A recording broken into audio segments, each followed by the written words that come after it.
Now we'll take a look at John chapter 1, verses 26 through 28. So we'll read here.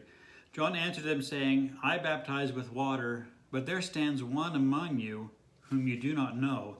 It is he who coming after me is preferred before me, whose sandal strap I am not worthy to loose.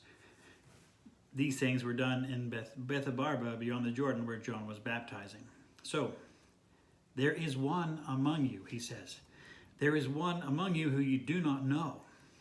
Now, I'm baptizing you. He didn't deny it. He admitted he'd introduced an important new change in the rites of religion in Judaism, and he goes on to tell them that this is not all.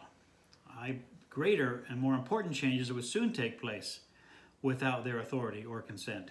And these new changes would come without anybody asking them for permission, which was a terrible thing for them. The Messiah was about to come, and the power was about to depart from their hands. You know, there's a real authority coming very soon with a worthiness not found in me or even in you guys, John is telling them. You ask for my credentials, says John, but even now, he who has an authority that is far greater than mine or yours is coming. In fact, he's here.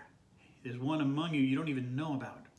He who has credentials that are far greater than your credentials is already among us. You're asking me for proof of who I am. You ask me for how I have this authority. Will you just wait? He's telling them. I'm not a prophet to foretell that he's going to come. No, I'm a voice to proclaim that he has already come. He is here, John tells them. It would actually be the next day after this that Jesus would be baptized and be announced by John. But maybe he was even there in the crowd that day, listening to the priests and Levites question John. He who's coming after me is preferred before me. While they were questioning John's authority to do what he was doing, John was telling them that someone with a whole lot more authority than them was coming, than he was coming. He said, you're talking to the small guy. You just wait, he said. So John told him, you can get aggressive towards me if you want to. You can go ahead and question me. You can attack me. Go ahead and do whatever you want to do with me. But be careful. Someone is following me. He's already here, and you better respect him. You see, these men who are questioning him, who are interrogating John, they're assuming for themselves a position of higher authority than John. You know, by the way they're speaking to him, they're showing that they believe themselves to be his superior. You know, who have the right to question him and find out why he's doing what he's doing. And they believe that tradition and position give them this higher seat above John. Everything they have ever known and been taught tells them that they have this position, that they are the ones in the important religious place. But here comes this strange man wearing weird clothes, gaining a huge following, preaching judgment and wrath to come, preaching repentance, preaching things that only someone in authority could possibly preach. And they don't really know how to deal with him.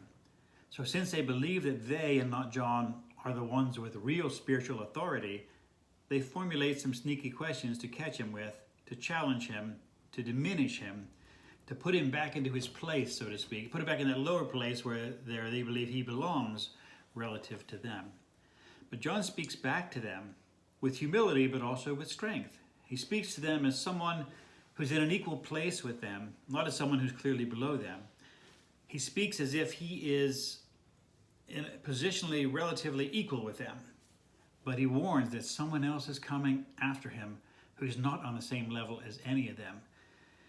And verse 28 says, these things were done in Bethabara beyond the Jordan where John was baptizing. I just want to say about this verse that exactly where this was, nobody knows for certain, because Bethabara is not on any of the modern maps. There was a small city named Bethany close to Jerusalem, but not near the river. But there was a city named Bethabara on the other side of the Jordan River from Jerusalem. So when they saw the map, the early translators changed the city name from Bethany to Bethabara, but the originals say Bethany, so no one knows where it actually was. But God bless you. See you next time.